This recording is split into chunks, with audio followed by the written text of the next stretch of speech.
ஆமேன். இங்கே பார்த்தீங்கன்னா இரக்கத்தை பற்றி எனக்கு கொடுத்துருக்காங்க. இரக்கம் வந்து ரெண்டு தலைப்பில் பேசுகிறேன். ஒன்று வந்து ஆண்டவர் யார் மீது இரக்கம் வைத்தார், நம்ம யார் மீது இரக்கம் வைக்கணும் அப்படின்னு சொல்லிட்டு ரெண்டு பற்றி பேச போகிறேன். நிஜமாகவே இங்கே வந்து பேசின ஒவ்வொரு பிள்ளைகளையும் பார்க்கும்போது அப்பா நம்மளாம் ஒன்றுமே இல்லை, ஆண்டவர் அவங்க மூலியமெல்லாம் எப்படி எடுத்து பயன்படுத்தினார், ரொம்ப ஆச்சரியமாக இருக்குது. அதனால் இப்போ பார்த்தீங்கன்னா நான் பேசக்கூடாது, ஒவ்வொரு நாளும் என்னென்ன ஆண்டவர்கிட்ட நான் பேசணும்னு அப்படியே நினச்சினே இருக்கணும். அப்படியே ஐயா கரெக்டாக அந்த நாளைக்கு கரெக்டாக அதை முடிச்சிடுறாரு. ஒரு நாளும் முடிகிறப்போ என்னென்னா எனக்கு நைட்லலாம் மைண்டில் நிஜமாகவே ஊழியக்காராக இருக்கிறது எவ்வளோ கஷ்டம்னு இப்போ தான் புரியுது. இன்னும் வரைக்கும் 16 நாள் தூக்கம் இல்லை, நைட்டெல்லாம் ஃபுல்லாக தூங்குறது இல்லை, ஒரே ஆண்டவர் கூடயே தான் பேசின்னு இருக்கிற மாதிரி. ஆனால் இது ரொம்ப நல்லா தான் இருக்குது. இன்னும் ஆண்டவர்கிட்ட அப்படியே நெருங்கி இந்த 40 நாள் உண்மையாகவே நல்லா அப்படியே ஆண்டவர் கூட ரொம்ப உறவாடிடுவோம். அப்படியே நல்லா இன்னும் கிட்டி சேர்ற மாதிரி இருக்குது. தொடர்ந்து கர்த்தர் இதை ஆசீர்வதிப்பாராக. யாத்திராகமம் 20ஆம் அதிகாரம் 2ஆம் வசனம்.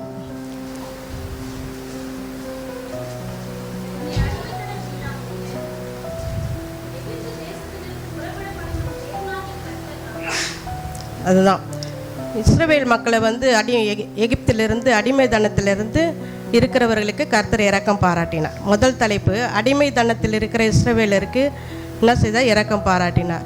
நம்ம டெய்லியும் இஸ்ரவேல் மக்களையும் நம்ம பேசக்கூடாது அப்படின்னு நினச்சா அந்த வசனத்துலேயும் இஸ்ரவேலருக்கு சமாதானமும் இரக்கமும் உண்டாவதாகன்னு வந்துச்சு. சரி, அவங்கள பற்றியே ஒன்று சொல்லிடலாம் குறிப்பு அப்படின்னு சொல்லிட்டு இஸ்ரவேல் மக்கள் வந்து எகிப்தில் என்ன செஞ்சாங்க, அடிமைகளாக அப்படியே இருந்தாங்க. ஒரு கதையாகவே கூட சொல்லிடுறேன், ஏன்னா எடுத்து வாசிக்க முடியாது. ரொம்ப நிறைய நம்ம சின்ன வயசுலலாம் நான் இருக்கும்போது மோசே புக்கு தான் தருவாங்க. அதில் அவங்க எவ்வளோலாம் கஷ்டப்பட்டாங்கன்னு அப்படியே பிக்சரில் தெரியும். அடி வாங்குவாங்க, வாங்குவாங்க, செங்கல் அப்படியே தூக்கின்னு வைக்க இது பண்ணிக்கின்னு ரொம்ப வேலை, ரொம்ப அடிப்பாங்க, நிறைய சித்திரவதை தான். அவங்க 400 வருஷமாக அங்கே இருந்ததை பாடு பார்த்தா ரொம்ப அடிமைத்தனத்திலேயே அவங்க வாழ்ந்திருந்த போது மோசையை அமுச்சு அவங்கள மீட்டு கொண்டு ஆண்டவர் வராரு.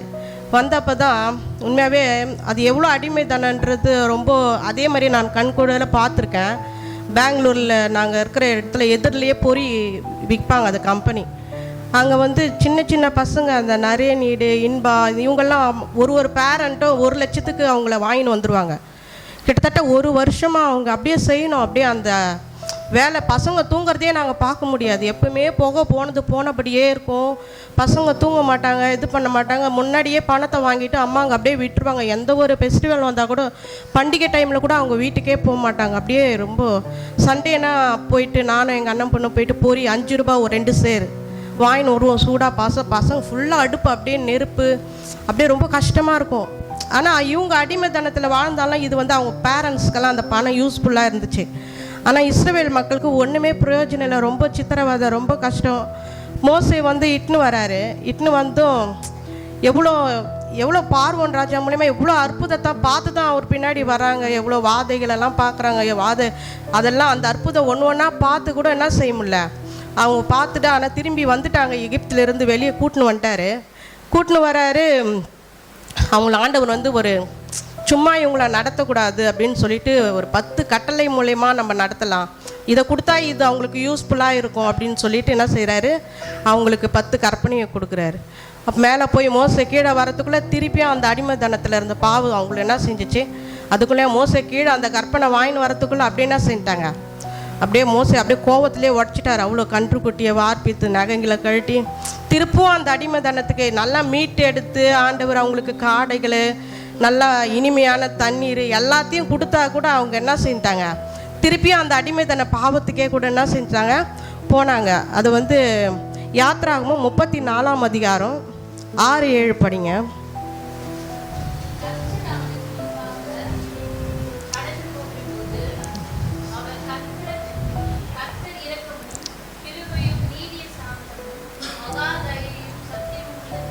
ஆமென்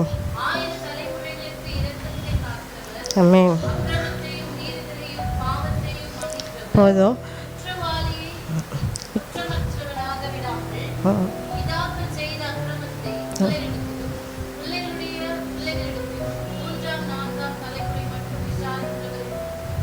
திருப்பியும் இரக்கம் பாராட்டி திருப்பியும் உனக்கு நான் வந்து அந்த கட்டளை தரேன், அந்த 10 கற்பனை மூலயமா நடத்துகிறேன்னு திருப்பியும் மோசையை கொண்டு போய் இப்படி தான் அடிமைத்தனத்திலிருந்து அவங்கள என்ன செஞ்சார், ஏசப்பா மீட்டார். 120,000 ஜனங்கள் அங்கே என்ன செய்கிறாங்க, அக்கிரமத்தில் அப்படியே இருக்கிறாங்க. அப்போ வந்து யோனாவை அனுப்புகிறாரு. யோனா என்ன செய்கிறார், போகிறாரு, திருப்பியும் மீன் முழுங்கிட்டு திருப்பியும் போகிறாரு, வெளியே வராரு. வெளியே வந்தவுடனே திருப்பியும் போக சொல்கிறாரு. போன உடனே அந்த இடத்துக்கு போன உடனே சொல்லிடுறாரு, நீ போய் இதை சொல்லு அவங்களுக்கு அப்படின்னு. உடனே சொல்கிறாரு, உங்களுக்கு 40 நாள் டைம் கொடுத்துக்கிறாரு ஏசப்பா, நீங்கள் என்ன செய்யுங்க, அதுக்குள்ளேயேண்ட மனம் திரும்புங்க, மனம் திரும்பினீங்கன்னா நீங்கள் உங்களை பாதுகாத்துக்குவாருன்னு சொல்லிட்டாரு. சொன்ன உடனே ஆண்டவர் அவங்க மேலே என்ன செய்கிறாரு, பரிதாபம் ஆயிடுறாரு. இரக்கத்துக்கு இன்னொன்று வந்து பரிதாபம், ரெண்டுமே ஒரே மீனிங் தான். பரிதாபம் கொள்கிறாரு, வசனத்துலேயே அப்படியே வரும். அப்புறம் யோனா 4:2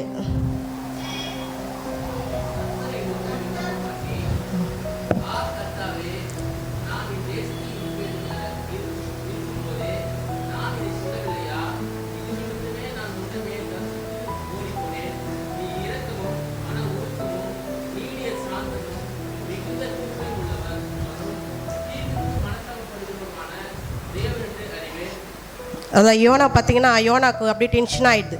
என்னது, எனக்கு தெரியும், அதுக்கு தான் நீங்கள் சொன்னது உடனே நாங்கள் போகல. நீங்கள் வந்து என்ன செய்கிறாரு, இரக்கம் உள்ளவர், மனம் உருக்கமுள்ள, யார் தப்பு செஞ்சாலும் தீங்குக்கு உடனே மனஸ்தாபப்பட்டுருவீங்க, அதனால தான் நான் போக மாட்டேன் அப்படின்னு சொல்லிட்டு ஆண்டவர் மேலே கொஞ்சம் நான் செத்துடுறேன் அப்படி இப்படி நாமனுக்கு செடி கீழெல்லாம் போயிட்டு இதுவாகிடுவார். நம்மள கூட யார் யாருக்கு மனசில் அக்கிரம சிந்தை இருக்குதுன்னு சொல்லிட்டு கொஞ்சம் நிமிஷம் யோசித்து பாருங்கள். அடிமைத்தனத்தில் இருக்கிற பாவம், இதை நான் சொல்லலாம். நம்ம சர்ச்சில் யாராவது அடிமைத்தனத்தில் பாவத்தில் இருப்பாங்க, எல்லாமே நல்லா பக்தியாக இருக்காங்க. ஐயா கரெக்டாக அந்த வர்ஷிப் டைமில் வெத்தலை பாக்கு பொடி இதெல்லாம் ஆண்டவர் எனக்கு அப்படியே பேசுகிறாரு. அப்போ திவ்யா சுவிசேஷத்தை பற்றி பேசும்போது சொல்லிட்டு ஒரு வார்த்தை நம்மளுக்கு வந்துச்சாதான், அது இன்னொருத்தவங்க கரெக்டாக பேசுனாங்கன்னா அதில் கரெக்டாக அது ஆண்டவர் நம்மளுக்கு பேசுகிறாரு அப்படின்னு. இங்கே கூட நம்ம யார் யார் பொடி பழக்கத்தில், சிகரெட் பழக்கத்தில், வெத்தலை பாக்கு இந்த மாதிரி அடிமைத்தனத்தில் யார் யார் இருக்காங்களோ, கர்த்தர் உண்மையாகவே இப்போ இந்த 40 நாள் இதில் ஒரு இன்னும் ஆண்டவர்கிட்ட வந்து நெருங்கி அவர்கிட்ட வந்தீங்கன்னா அதை விட்டுடணும் அப்படின்னு சொல்லிட்டு கொஞ்சம் பிரயாசப்படுங்க.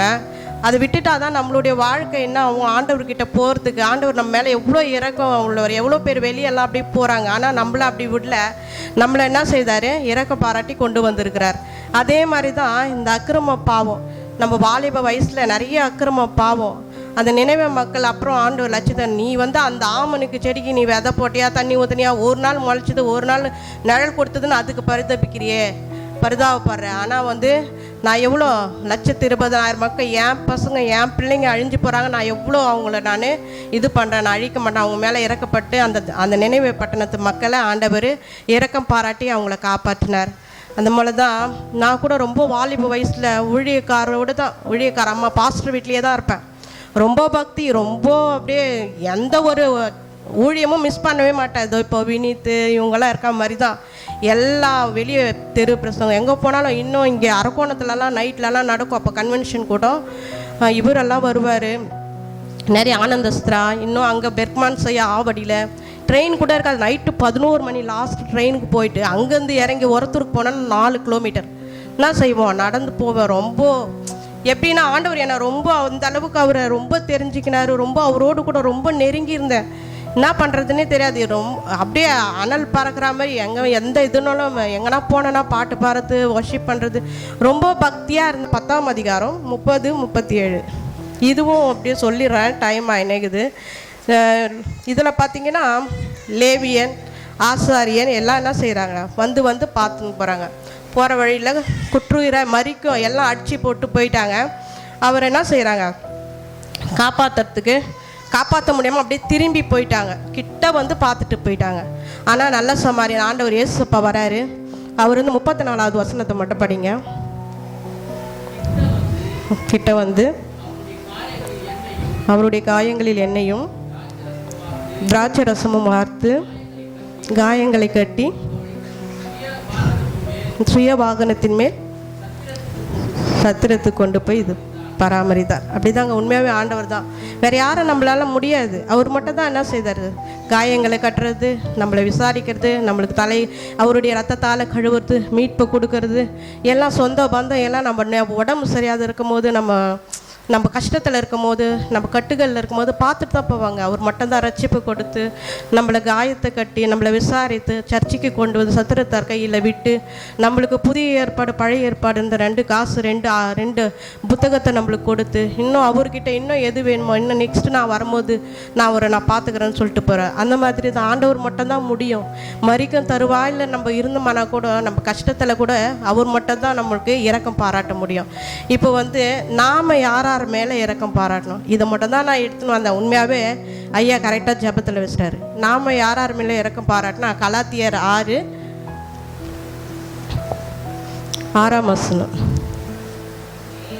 மேலும்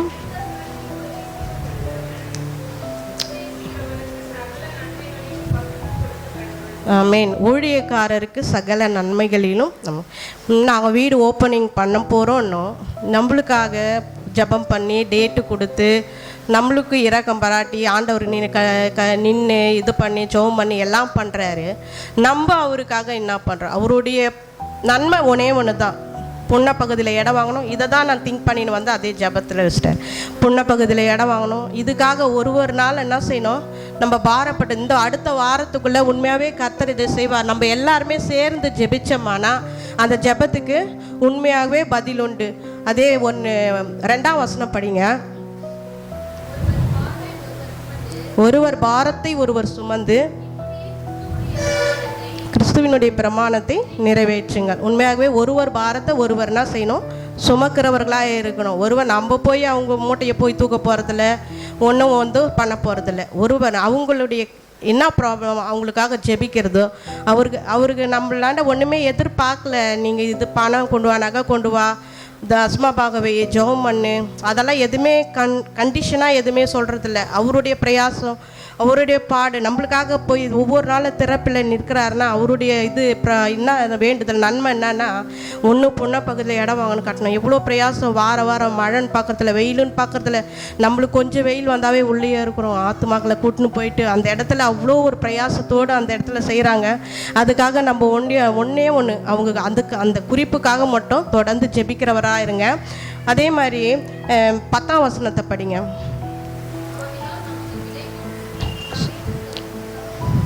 சமயத்திற்கு தக்கதாக யாவருக்கும் விசேஷமாக விசுவாச குடும்பத்தாருக்கும் நன்மை செய்ய கடவும். அது மாத்திரமில்லை, ஊழியக்காரருக்கு மட்டும் இல்லை, விசுவாச குடும்பத்தாருக்கும் நன்மை செய்யணும். விசுவாச குடும்பத்தில் யார் வீட்டில் ப்ராப்ளம் இருக்கோ, யாருக்கு கஷ்டம் இருக்கோ, போய் பணம் காசு கொடுத்து நம்ம ஹெல்ப் பண்ண வேணாம். அவங்களுக்காக அவங்க மேலே ஒரு இரக்கம், போய் ஜெபம் பண்ணிவிட்டு அவங்கள விசாரிக்கிறவளாக இருப்போம். ஆனால் நம்ம சபையில் எல்லாமே நல்ல அன்பு உள்ளவங்க, இரக்கம் உள்ளவங்க. 2 மாதத்துக்கு முன்னாடி கூட நான் ஹாஸ்பிட்டலில் அட்மிட் பண்ணியிருந்தாங்க. இந்த ட்ரிப்ஸ் ஏறினுக்குது மார்ட்டின், எங்கள் வீட்டுக்கார் வெளியே மார்ட்டின் என்னன்னா யாருக்கு, எங்கள் வீட்டில் தான் படுத்துன்னு இருக்காங்க, ட்ரிப்ஸ் ஏறினுக்குது, டீ வேணுமாக்கா, காஃபி வேணுமா, தலைக்காணி வேணுமா, பெட்ஷீட் வேணுமா. உண்மையாகவே நம்ம விசுவாசிகள் குடும்பம் எல்லாம் ரொம்ப ஒருத்தருக்கு ஒருத்தர் இரக்கம் பாராட்டுறவங்க, புரிந்து கொள்ளவங்க. வீடு ஓப்பனிங் டைமில் முருகையில் நான் வந்தார், நைட்டு 8:30 மணிக்கு என்னம்மா கடைக்கு எங்கன்னா போனோமா, எதனா வாங்கணுமா, எதனா ஹெல்ப் வேணுமா.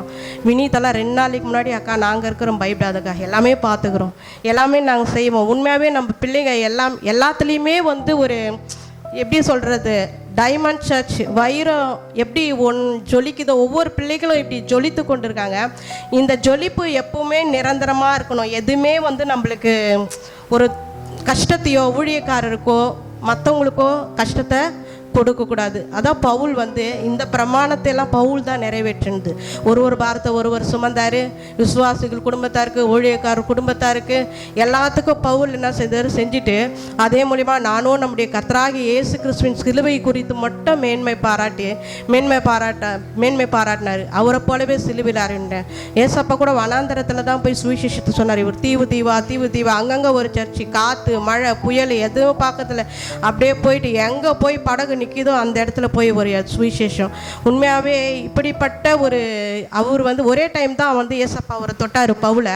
அந்த ஒரு டைம் தொட்டதுக்கே ஃபுல்லு எப்படி அதே வழியில் ஆண்டவர் அந்த தொட்டது அந்த எல்லாம் அப்படியே அவருடைய அச்சு அடையாளங்களை அப்படியே தரித்து வந்தார்.